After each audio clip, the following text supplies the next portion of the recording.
As almost every keyboard enthusiast may have said, this is my first build and I'm quite unsure for what to do. Anyhow, let's push through. So as a background, after the year 2022 came, I couldn't help myself in getting a custom mechanical keyboard. March rolled in and I ordered most of the necessary items, including the pre-built board itself. After a month, the board arrived and I am ready to start customizing. For comparison, the keyboard that has been with me since I built my PC a year ago was this full Cougar Attack X3 with cherry brown switches, OEM profile.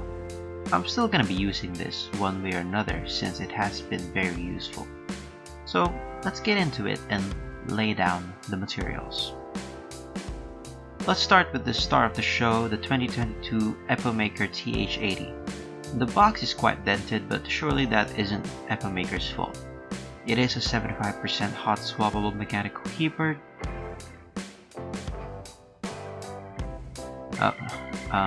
Okay, it's open. Inside is a ready keyboard in some plastic. It is quite hefty, weighing as much as my full keyboard, which has an aluminum top. My first problem with this is that I don't like the color scheme nor the MDA keycap profile. It comes with a manual, a braided USB-C cable, and a 2-in-1 keycap and switch puller. Let's just set them down there. Here's the pre-customization. Keycaps are mostly white, has gray and yellow accents with a rotary knob being red.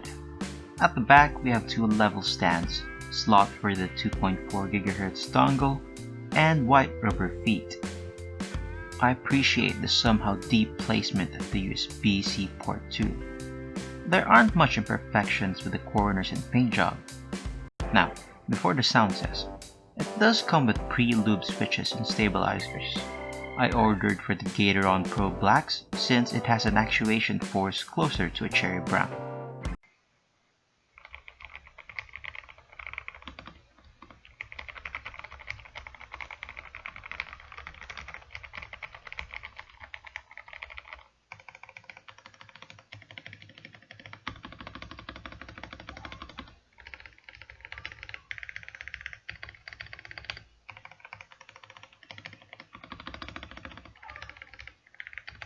I do like this rubber protection for the open slot under the spacebar. The snap-in stabilizers are also pre-lubed, heavily actually. But I will be replacing these because I think they can still be improved. The enter is a bit rattly, so I'll definitely replace the stabilizers. Next is the Taihao PBT double shot backlit keycaps. I like these a lot, with its black look and light blue accent. This came after a week of ordering, so I couldn't help myself and removed them from the plastic already. What I didn't expect is that these seem to be a bit thinner compared to both the keycaps I have on my Cougar and the keycaps from Epomaker. This set does also come with pullers, and honestly, I have no idea which is better. I am sure though that this switch puller looks kinda dumb. So, I will be painting the body first with a primer, a dark blue paint, metallic light blue, gold for an accent idea I had, finishing it with a flat clear coat. This tape I have is mostly just for the paint job. I don't know if I'll do a tape mod or not, or just use this foam I found, which is kinda too thick, so I will have to cut that in half. To wrap up the theme, I'll use Acco's Aviator Type-C cable. First is the yellow end, and then the blue coiled cable. Now, let's just magically remove the keycaps. You can then turn it upside down and open it by removing the two screws under the feet. I then use the pick to, pick the sides and unlock the bottom housing from the keyboard top. You can then lay down the PCB and unplug it from the battery attached to the bottom inside. I didn't bother disassembling the PCB and connected parts because I won't be replacing the switches.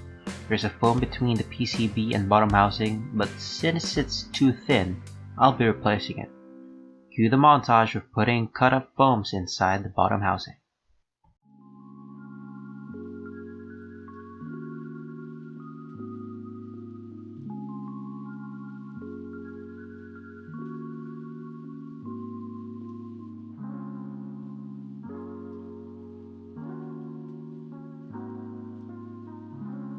After 2 hours of cutting foam and just watching Pro Counter-Strike, I covered the inside with tape and paper since we don't want paint on the battery. I then lightly scratched the body with high grit sandpaper just to rough it up and for the paint to easily stick onto the plastic. I applied about 2 layers of primer and blowing dust away by using a can of compressed air in between layers. After that, I used the dark blue paint and blended the metallic blue to an ombre effect. To save myself some time, I did the stabs while waiting for the layers to dry. I didn't get to film the part I took this Octo logo from the internet and made a sticker stencil, which is sprayed with gold paint, the same paint I used for the knob. As for the stabs, oh wow, I had a button down and my sleeves are rolled up here. Must have been really stressed with how the painting was going back then. Anyway, I lubed 5 pairs, forgetting I only need 4 since the shift is small in this keyboard. I used Crydox 205G0 as it was heavily recommended in the community. These are just snap-in, so I just removed them from the board and replaced with Durock stabs. I wanted the gold ones since an accent of my build is this gold knob. I won't be seeing the stabs, but I know it's there. I did some testing of course after heavy applications on the stems and light in the housing walls. I was fairly satisfied with the shift and backspace pairs, but I had to add more lube to the ones I used for the enter key. As for the spacebar, I applied a Band-Aid mod under the stabs on the PCB since I felt it was still rattling. After that, I felt satisfied. I didn't know what to do with the other stabs, so I just placed them in their sealed bag. It's building time! I have the upper body painted and ready, the lower body with a foam mod inside, and the imperfect paint job, the PCB and switches, and my new keycaps. Just reconnect the battery first, place the PCB in, attach the top housing for about 30 minutes because I couldn't for some reason close it. I removed a bit of foam from the left corner and it was able to close after that. I couldn't even get to capture it because I was really stressed after that. After which I placed back the screws under the feet. Now we just place the keycaps to finally get this build finished.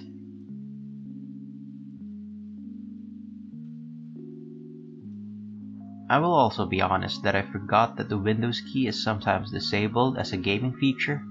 I should have read the manual before sending an email to Epomaker that the Windows key might be broken, but whatever, I told them I figured it out and yeah. Apparently my keycap set didn't have an alternate function and control key that are 1 unit long, so I used these blank keycaps instead, with a black for function since it's the key for the RGB effects and connection options. And yes, the coiled cable as the beautiful touch.